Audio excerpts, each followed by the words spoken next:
This is Talk Business and Politics with Roby Brock. I'm Roby Brock. Welcome to the program. We are joined this morning by Senator Tom Cotton. Good to have you with us as always. Thanks for coming in studio. It's good. I always like to start things off a little friendly here before we get into some combative questions, as we always do. Catch me up on your wife, Anna, and the kids. How old are they now? Great. Gabriel's, the kids, not your wife. Gabriel's a little over 3, and Daniel's 18 months. And they're doing great, having a lot of fun. They still seem to enjoy each other's company. They're not too rivalrous yet. Maybe they will be once they get a little bit older, can both talk. You're getting words and questions daily, I would imagine. From Gabriel a lot. And Daniel's starting to talk, or at least parrot things back. So it's a lot of fun. It's a lot of work, but a lot of fun. All right, let's begin on the international front. Iran is, the U.S. is now going to go it alone with Iran. We've withdrawn from the international agreement that we were part of, something that you were supportive of. The president wants other countries to come along with us on this and stop buying Iranian oil, for instance, is one of the things. What is the goal here? I feel like it's a muddy policy at this point in time. I don't think I understand how this is going to play out. So first off, Robbie, let me say we're not going it alone. We have a lot of allies who support the U.S. policy.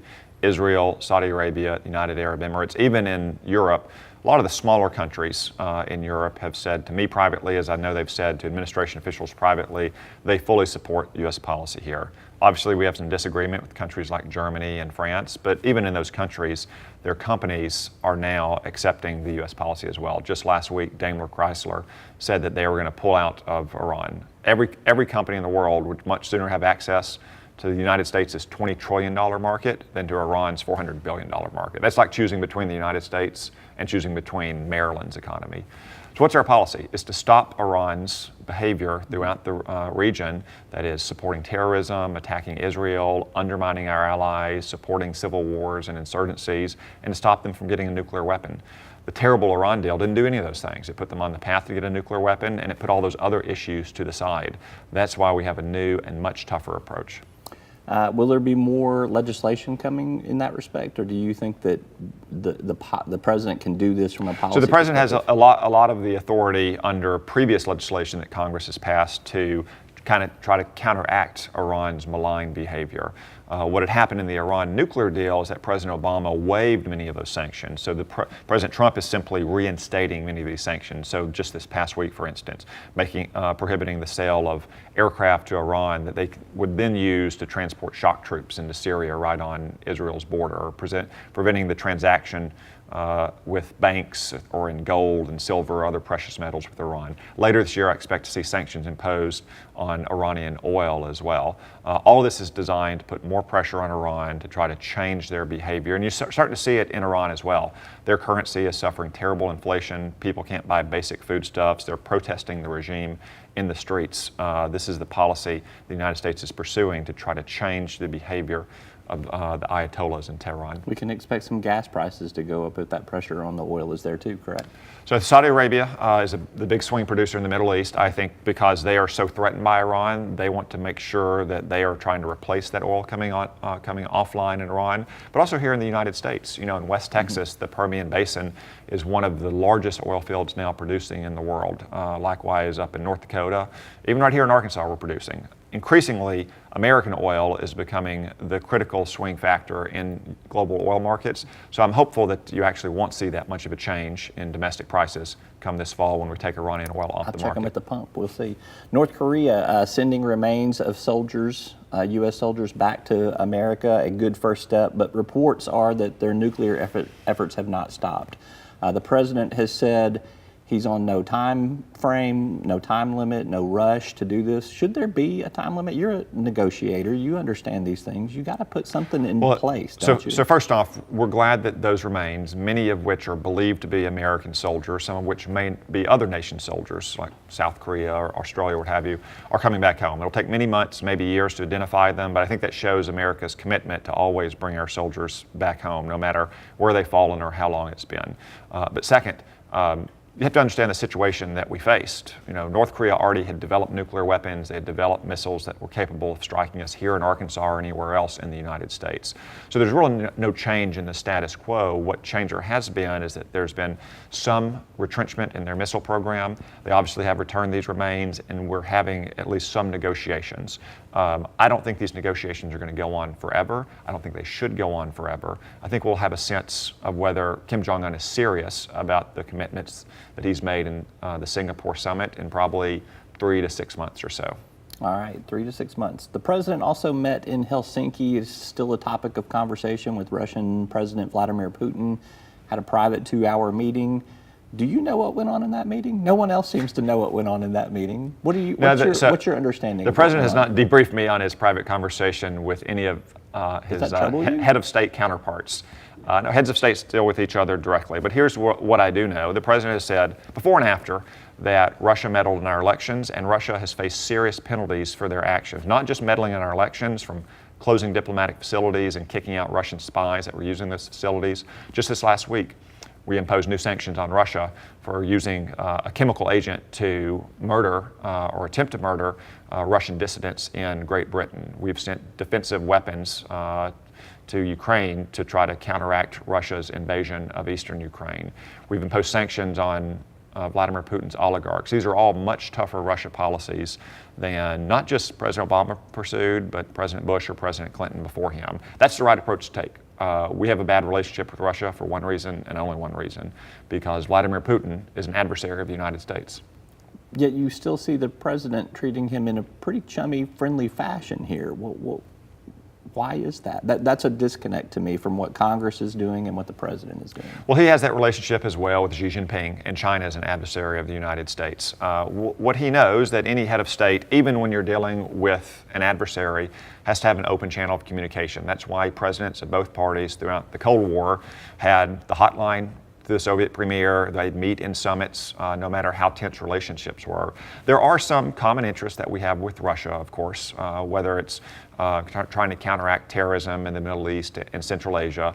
Ultimately, those measures usually come up empty because Vladimir Putin and senior Russian bureaucrats know that they can usually wait out the United States and try to get a better deal. That's why it's important that we continue to put pressure on Russia anytime it engages in actions that are contrary to our interests. But having an open line of communication to a fellow head of state is something that the president has to do just as a matter of course to represent U.S. interests and try to keep us safe. You're satisfied that President Trump is acting in concert with congressional action and congressional intent on things, because it does not seem that way from this public person's perception. No, I mean, our policy, and it's a policy that's supported by both the administration and Congress, is to check Russian aggression. That's why we sent those anti-tank missiles to Ukraine. That's why we closed their diplomatic facilities here in the United States and kicked out their spies. That's one reason why we're trying to produce more oil and gas from the United States. I mean, sanctions are great, and we should impose sanctions on Russian oligarchs who are undermining the United States. There's no sanction that's as bad as Vladimir Putin is $40 a gallon or $40 a barrel gas and oil. So there's lots of actions that we're taking together, the administration and Congress, tools that Congress passed just last year, for instance, that the administration is implementing to try to change Russian behavior. Now, I'm skeptical that Russian behavior is going to change because Vladimir Putin is the leader of Russia. So what's it going to take to change it? If If sanctions we aren't don't, tough enough, so what's it going to take? So it continues to put a sense of boundaries on Vladimir Putin's behavior.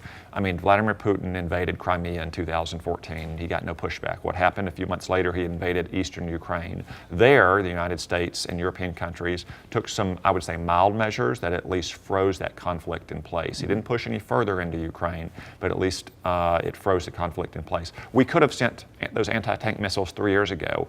Almost every Republican and Democrat on the armed services together urged the Obama administration to do so. They didn't. We could have taken tougher actions in November and December of 2016 after the election when the intelligence community concluded that Russia had meddled in our election. We didn't, because President Obama had senior advisors who were worried about the Russian response, and he accepted their judgment. Over the last 18 months, we've gotten much tougher on Russia because of these actions that are designed to undermine our interests. Let's take a quick commercial break and let's come back and talk about some more domestic stuff, maybe a little international stuff too. All righty, Senator Tom Cotton, I'm Roby Brock. We're going to be back right after this word from our sponsors. And welcome back to the program. I'm Roby Brock, joined by Senator Tom Cotton. Thank you again for being here. Let's continue this thread with Russia here and talk about the Mueller investigation. You sit on the Senate Intelligence Committee. New evidence and indictments routinely appear. We've seen the president and his attorney, Rudy Giuliani, continue to say things like, it's time to put up or shut up. It's time for this probe to shut down. You're a lawyer, as I mentioned. You're on the intelligence community. And you're a senator. Do you think there's more to investigate on this front? Well, first off, I was such a good lawyer, I had to leave the law and become an infantryman in basic training. So the Senate Intelligence Committee has been engaged in our inquiry now for 18 months. We've issued a few different reports that are pretty conclusive that Russia meddled in our election. They wanted to undermine confidence in our democracy. They do that throughout the West. They've done it in France, they've done it in Germany and other places. They've done it in the United States going back decades.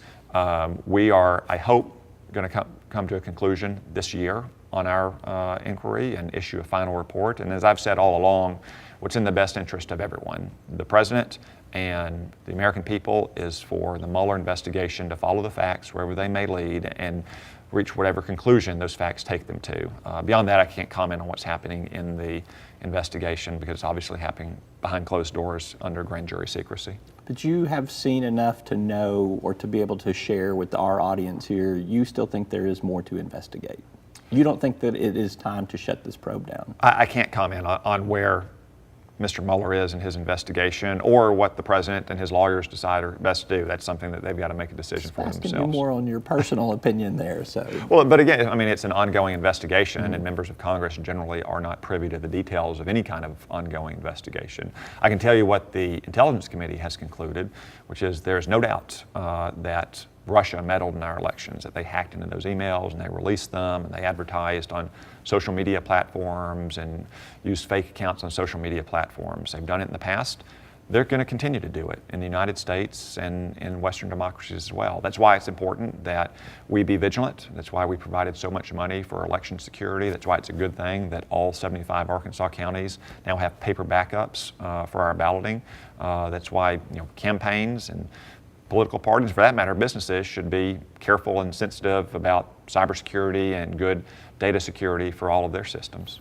You told an audience this week that you are running for re-election in 2020, but more importantly, you want to work to expand the Senate majority in 2018, this election cycle, as well as help hold on to the House for Republicans in 2018.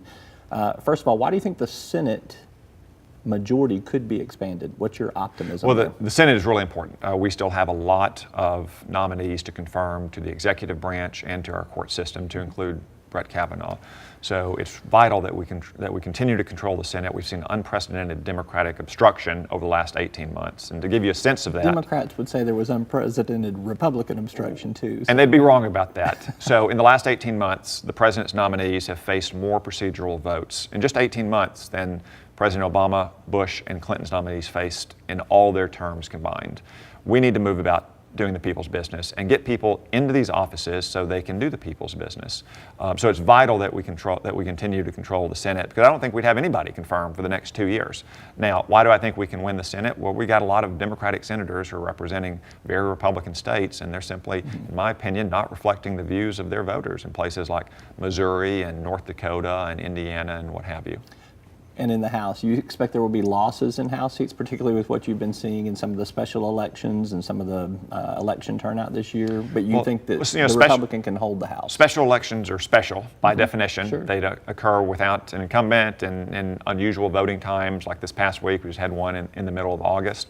But I think as the campaign is joined over the next 3 months, and as voters begin to focus on the accomplishments we've had over the last 18 months, an economy that's growing at a pace it hasn't in 10 years, at unemployment at a low that we haven't seen in decades, at wage growth for people who are out there working hard, I think they're going to begin to see that the Democrats don't have much to offer, besides abolishing our Immigration and Customs Enforcement Agency and banning plastic straws. The plastic straws. The Democratic message is going to be that the national debt has risen to $21 trillion under Republican leadership, that the deficit is up another $1 trillion because of the tax cuts this year, that wage growth is actually stagnant when you look at gas prices rising and some of these tariff actions that we're seeing that are raising the cost of prices, and that the Republicans tried to repeal unsuccessfully the Affordable Care Act without a real replacement already in place. That's pretty strstrong messaging too. If I'm a Democrat running for re-election, I've got some tools to work with. I would say, and all of those would be wrong as well. Look, we understand. We know what is wrong with what I just described. Those are we know what facts. we know what the economy is like if you try 8 years of the Obama era policies of higher taxes and more regulation. We got very weak growth. People who are working hard every single day saw no wage growth, and we tried that. We don't like it. Now we have people who are getting back in the workforce. Their wages are increasing. The economy is growing fast. Hiring is up. We have a president who's not trying to start a trade war. What we're trying to do is end a trade war that countries like China have been waging against us for years. So it's a very clear choice between what we had for 8 years and what we've seen over the last 18 months. I think that's a choice that most Republicans are going to be happy to run on. There'll be plenty of pushback for you on that thought there, because there are some other economic arguments, but we're on a time constraint here. Last question for you. We're at the 1-year anniversary of Charlottesville, a terrible tragedy in Virginia that happened 12 months ago. You said about a year ago about the white supremacists that were there that they were, quote, contemptible little men who do not speak for what is just, noble, and best about America. I would assume you still believe that, number one. What do we do about this problem of emboldened white supremacists that are, again, going to show themselves again at this 1-year anniversary and, quite frankly, feel emboldened to do that? Yeah. Well, one thing, we should express the true foundation of American exceptionalism, which is that we're all created equal in the eyes of God. We're endowed with rights that are given to us by God, and that there's no race or no group of people who are superior or inferior to each other. Second, we should also realize that these groups really are at the poles of American politics. It's easy in a time with social media and cable news to elevate the most extreme voices because they may drive internet clicks or advertising on cable news. We should realize that very, very few people in the United States, a country of 325 million people, actually hold these views. Mm-hmm. I can tell you I travel pretty widely across the state of Arkansas. I don't meet many people on either the extreme right or the extreme left. So I think we should remember that in our communities, most people understand what makes America a great country. They understand the unique founding ideals of our country, and most of them have never even encountered someone like this, an extremist, on the right or on the left, that reject those views. He is Senator Tom Cotton. We appreciate you being here. Good to catch up with you. Thanks, Robbie. All right, we will see you soon. It sounds like you're going to be on the campaign trail, even though you're not running until 2020. Thank you so much for being here. Thanks, Robbie. We'll be right back right after this word from our sponsors.